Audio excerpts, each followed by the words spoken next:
Hello, welcome to Rosu's tasty house. എല്ലാവർക്കും പുതിയ വീഡിയോയിലേക്ക് സ്വാഗതം. ഇന്ന് ഞാനിവിടെ കൊണ്ടുവന്നിരിക്കുന്നത് ലോക്ക്ഡൗണിൽ തയ്യാറാക്കാൻ പറ്റുന്ന ഒരു സ്പെഷ്യൽ വിഭവമാണ്. നമുക്ക് ഇപ്പോൾ ബേക്കറിയും എല്ലാം അടവാണ്, ചില സ്ഥലങ്ങളിലൊന്നും അത് തുറക്കുന്നൊന്നുമില്ല. അപ്പം നമുക്ക് ബേക്കറിയിൽ നിന്നാണ് ഇതൊക്കെ വാങ്ങിക്കാൻ കിട്ടിക്കൊണ്ടിരുന്നത്. അപ്പം നമുക്കിത് വീട്ടിൽ തന്നെ തയ്യാറാക്കി എടുക്കാം. ഒരുപാട് ചേരുവകളുടെ ഒന്നും ആവശ്യമില്ല, മുട്ട പോലും ആവശ്യമില്ല. വെറും വെള്ളം ചേർത്ത് ഞാൻ കുഴച്ചെടുത്ത മാവാണിത്. എന്ത് ഫ്ലഫി ആയിട്ടാണ് ഇരിക്കുന്നത് നിങ്ങൾ കാണുന്നില്ലേ?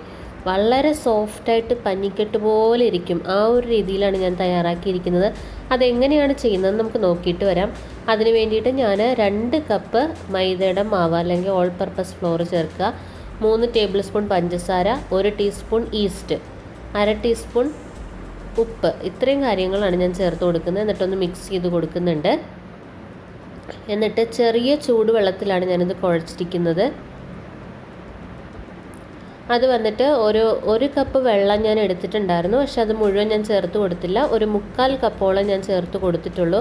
അപ്പം മുഴുവൻ വെള്ളം കൂടെ ആദ്യം ഒഴിച്ച് കൊടുക്കരുത്. നമ്മൾ ചപ്പാത്തിയുടെയൊക്കെ മാവ് കുഴയ്ക്കുന്നത് പോലെ കുറേശ്ശെ വെള്ളം ചേർത്ത് കൊടുത്ത് നനച്ചെടുത്തിട്ട് പൊടിയുടെ എല്ലാ ഭാഗത്തേക്കും വെള്ളം ആയിന്ന് ഉറപ്പ് വരുത്തിയതിന് ശേഷം മാത്രം നന്നായിട്ട് കുഴച്ചെടുക്കണം. കുറച്ച് ടൈം എടുത്ത് കുഴയ്ക്കണം കേട്ടോ, നന്നായിട്ട് കുഴച്ചെടുക്കണം. നമ്മൾ ആ കുഴച്ചെടുക്കുന്നതിലാണ് കാര്യം, അല്ലാതെ നമ്മൾ മുട്ട ചേർക്കുന്നതിനോ അല്ലെങ്കിൽ സോഫ്റ്റ് ആകാൻ വേണ്ടിയിട്ട് വേറെ എന്തെങ്കിലും ആഡ് ചെയ്യുന്നതിലല്ല. നമ്മൾ ഇങ്ങനെ ഇപ്പോൾ ബണ്ണുണ്ടാക്കണമെങ്കിൽ, ഇപ്പോൾ പത്തിരിയൊക്കെ ഉണ്ടാക്കുന്നതൊക്കെ, പൊറോട്ട ഉണ്ടാക്കുന്നത്, അങ്ങനെയുള്ള കാര്യങ്ങളൊക്കെ എന്ന് പറഞ്ഞാൽ നമ്മൾ കുഴച്ചെടുക്കുന്ന ഒരു ഇതിലാണ് കറക്റ്റ് ഇരിക്കുന്നത്. അത് ഒരുമാതിരി ഞാൻ കുഴച്ചെടുത്തിട്ടുണ്ട്. അതിലേക്ക് കുറച്ച് എണ്ണ കൂടെ തടവിയതിന് ശേഷം നന്നായിട്ട് നമുക്ക് കുഴച്ചെടുക്കാം. എണ്ണ തടവി കഴിയുമ്പോഴത്തേക്കും നമുക്ക് നന്നായിട്ട് കുഴച്ചെടുക്കാൻ വേണ്ടിയിട്ട് പറ്റും. എണ്ണ തടവിയതിന് ശേഷം, അതായത് ഒരു 2 ടേബിൾ സ്പൂണോളം എണ്ണ ഒഴിച്ചിട്ടുണ്ട്. എണ്ണ ഒഴിച്ചതിന് ശേഷം ഒരു 10 മിനിറ്റോളം ഇതേപോലെ നന്നായിട്ട് കുഴച്ചെടുക്കണം. അപ്പോഴാണ് അത് കറക്റ്റ് ആവുന്നത്. നമ്മൾ കുഴയ്ക്കും തോറും നമ്മുടെ മാവ് നല്ല സോഫ്റ്റായിട്ട് വരും. അതുകൊണ്ടാണ് ഞാൻ മുട്ടയും വേറെ ഒരു കാര്യങ്ങളും നമ്മൾ എക്സ്ട്രാ ചേർക്കേണ്ട ആവശ്യമില്ല എന്ന് പറഞ്ഞത്. പിന്നെ നമ്മൾ ബണ്ണ് തയ്യാറാക്കുമ്പോഴത്തേക്ക് എപ്പോഴും ഞാനിപ്പോൾ ചെയ്യുന്നത് കണ്ടില്ലേ, ഞാനിങ്ങനെ ബാക്കിലേക്ക് എടുത്തുകൊണ്ടിരിക്കുകയാണ് മാവ്. അങ്ങനെ ബാക്കിലേക്ക് എടുത്ത് അകത്തു നിന്നുള്ള മാവ് പുറത്തേക്ക് ഇങ്ങനെ വരുത്തിക്കണം. അങ്ങനെ ചെയ്യുന്നതുകൊണ്ടുള്ളൊരു ഗുണം എന്ന് പറഞ്ഞാൽ നമ്മുടെ ബണ്ണ് നന്നായിട്ട് പൊങ്ങി വരാൻ വേണ്ടിയിട്ട് സാധിക്കും. പിന്നെ ഓൾറെഡി ഈസ്റ്റ് ചേർത്തിരിക്കുന്നതുകൊണ്ട് നന്നായിട്ട് പൊങ്ങി വരും. പക്ഷേ ഇങ്ങനെ ചെയ്യുമ്പോഴാണ് ആ ഒരു നല്ല ഒരു ഫ്ലഫി ആയിട്ട് കിട്ടുക നമുക്ക്. എന്നിട്ട് നമുക്കത് റെസ്റ്റ് ചെയ്യാൻ വേണ്ടിയിട്ട് വയ്ക്കാം. മൂടി വെച്ചിട്ട് അല്പം എണ്ണയും കൂടെ തടവിയതിന് ശേഷം നമുക്ക് മൂടി വെച്ച് 1 അവർ റെസ്റ്റ് കൊടുക്കണം നമ്മൾ. കാരണം ഇത് പൊങ്ങി വരണ്ട, ഈസ്റ്റ് ചേർത്തിരിക്കുമല്ലേ, ഇൻസ്റ്റൻ്റ് ആയിട്ടുള്ള ഈസ്റ്റാണ് ചേർക്കേണ്ടത്, അത് മറന്നു പോകരുത്. അപ്പോൾ അത് ചേർത്തിരിക്കുന്നത് കൊണ്ട് ഇത് പൊങ്ങി വരാൻ വേണ്ടിയിട്ട് നമുക്ക് 1 അവർ റെസ്റ്റ് കൊടുക്കാം. അത് അനക്കമൊന്നും ചെയ്യാണ്ട് ഒരു സ്ഥലത്തേക്ക് മാറ്റി വയ്ക്കുക. ഇതിപ്പോൾ 1 അവർ ആയിട്ടുണ്ട്. നമുക്ക് തുറന്ന് നോക്കാം. മാവ് നല്ല സൂപ്പറായിട്ട് പൊന്തി വന്നിട്ടുണ്ട്. കണ്ട താഴേക്ക് പോകുന്നത് അത്ര നന്നായിട്ടാണ് പൊന്തി വന്നിരിക്കുന്നത്. ഇനി നന്നായിട്ട് ഒന്നുകൂടെ കുഴച്ച് കൊടുക്കുക. ഒരു 2 മിനിറ്റോളം കുഴച്ച് കൊടുക്കുക കേട്ടോ. ഓൾറെഡി എണ്ണയൊക്കെ ഉണ്ട്. അപ്പം നന്നായിട്ട് ഇങ്ങനെ ഞാൻ പറഞ്ഞ പോലെ തന്നെ ഈ ബാക്കിലേക്ക് ഇങ്ങനെ എടുത്തിട്ട് കുഴച്ചതിന് ശേഷം നമുക്കൊരു 5 ഉരുളകളായിട്ട് ഞാൻ മാറ്റിയിട്ടുണ്ട്. അത്യാവശ്യം വലിപ്പമുള്ള ഉരുളകളാണ്. അത് ഇതേപോലെ ഓരോ ഉരുളകളും ഇതേപോലെ ബാക്കിലേക്ക് ഇങ്ങനെ മാറ്റി നന്നായിട്ടൊന്ന് കുഴച്ചെടുക്കുക. എന്നിട്ട് ഓരോ ഉരുളകളാക്കി നമുക്ക് മാറ്റി വയ്ക്കാം.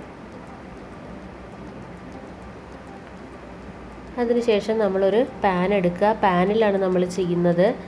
നമുക്ക് ഓവൻ്റെ പോലും ആവശ്യമില്ല, പാനിൽ നമുക്ക് ചെയ്തെടുക്കാം. ഒരു നോൺ സ്റ്റിക്കിൻ്റെ പാൻ ഉണ്ടായിരിക്കണമെന്നേ ഉള്ളൂ.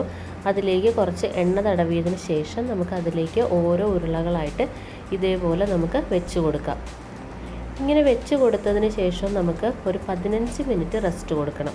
15 മിനിറ്റ് മൂടി വെച്ചിട്ട് 15 മിനിറ്റിന് ശേഷം നമുക്ക് തുറന്ന് നോക്കാം. അപ്പോൾ കുറച്ചുകൂടെ ഒന്ന് പൊന്തി വന്നിട്ടുണ്ട്. ഈ സമയത്ത് നമുക്ക് കുറച്ച് ഓയിലോ അല്ലെങ്കിൽ തണുത്ത വെള്ളമോ നമുക്കൊന്ന് സ്പ്രെഡ് ചെയ്ത് കൊടുക്കാം. ഒന്ന് മോയ്സ്റ്റ് ആവാൻ വേണ്ടിയിട്ടാണ്. ഒരു വെറ്റ്നസ് വേണം, അല്ലെങ്കിൽ ഭയങ്കരമായിട്ട് ഡ്രൈ ആയി പോകും നമ്മളിത് ബേക്ക് ചെയ്ത് വരുമ്പോഴത്തേക്ക്. അതിനുശേഷം നമുക്ക് ഗ്യാസ് കത്തിച്ചിട്ട് ഒരു 3-4 മിനിറ്റ് ഒന്ന് പ്രീ ഹീറ്റ് ചെയ്യണം ഒരു പാന്. എൻ്റെ ഈ പാൻ ഞാൻ ഉപയോഗിക്കാത്ത പാനാണ് കേട്ടോ, മോശമായിട്ടുള്ളൊരു പാനാണ്. അത് വെച്ചിട്ട് നമ്മുടെ ബണ്ണും കൂടെ വെച്ചിട്ട് മൂടി വയ്ക്കുക. ഞാൻ ഫോയിൽ പേപ്പർ കൊണ്ടിട്ട് ഒന്ന് ഫോൾഡ് ചെയ്തിട്ടുണ്ട്. അത് ആവി വന്നിട്ട് വെള്ളം പോവാതിരിക്കാൻ വേണ്ടിയിട്ടാണ്. ഇപ്പോൾ ഒരു 30 മിനിറ്റ് കറക്റ്റ് കഴിഞ്ഞിട്ടുണ്ട്. നമുക്ക് തുറന്ന് നോക്കാം. ഇപ്പം ഏകദേശം വെന്തിട്ടുണ്ടെന്ന് കാണുമ്പോൾ തന്നെ മനസ്സിലാവും. നിങ്ങൾക്ക് വേണമെന്നുണ്ടെങ്കിൽ ഇതേപോലെ ഒരു സ്ക്വയറോ അല്ലെങ്കിൽ ടൂത്ത് പിക്കോ വെച്ചിട്ട് നിങ്ങൾക്ക് ചെയ്യാവുന്നതാണ് കേട്ടോ. അതിനുശേഷം ഞാൻ ഫ്ലെയിം ഓഫ് ചെയ്തിട്ടുണ്ട്. നമ്മുടെ അടിയിലത്തെ പാൻ ഇതേപോലെ ഒന്ന് മൂടി കൊടുക്കുക. വേറൊന്നുമല്ല, നമുക്കൊരു ചൂട് തട്ടാൻ വേണ്ടിയിട്ടാണ്. അപ്പോൾ അത്രയേ ഉള്ളൂ. മാറ്റി കൊടുക്കാൻ നല്ല ചൂടുണ്ട് കേട്ടോ. ഇതാ തൊട്ട് നോക്കുമ്പോൾ തന്നെ മനസ്സിലാവുന്നില്ല, നല്ല ഫ്ലഫിയാണ്. ഇതാ ഞാൻ ചൂടൊക്കെ ആറിയതിന് ശേഷം തൊട്ട് കാണിക്കാം. ഇതാ എത്ര ഇതായിട്ടാണ് നമ്മൾ തൊടുമ്പോൾ തന്നെ ഇങ്ങനെ പഞ്ഞി പോലെ അങ്ങ് ഇരിക്കുന്നത്, അത്രയേ ഉള്ളൂ. പിന്നെ നമ്മൾ ഓവനിൽ ബേക്ക് ചെയ്യാത്തത് കൊണ്ടാണ് ബാക്ക് സൈഡിൽ ഒരു ചെറിയൊരു കുറച്ച് റഫായിട്ടായിരിക്കും. പക്ഷേ നല്ലൊരു മുരിഞ്ഞ ടേസ്റ്റ് ആകട്ടോ. എനിക്കങ്ങ് ടേസ്റ്റ് അങ്ങ് ഒരുപാട് ഇഷ്ടപ്പെട്ടു. ഇതാ കണ്ടില്ലേ എത്ര പഞ്ഞി പോലെ ഇരിക്കുന്നത്, ഇത് കാണുമ്പോൾ തന്നെ മനസ്സിലാവുന്നില്ലേ. അപ്പോൾ എല്ലാവരും ട്രൈ ചെയ്ത് നോക്കുക. ചാനൽ സബ്സ്ക്രൈബ് ചെയ്യാത്ത കൂട്ടുകാരുണ്ടെങ്കിൽ ഒന്ന് സബ്സ്ക്രൈബ് ചെയ്തേക്കണേ.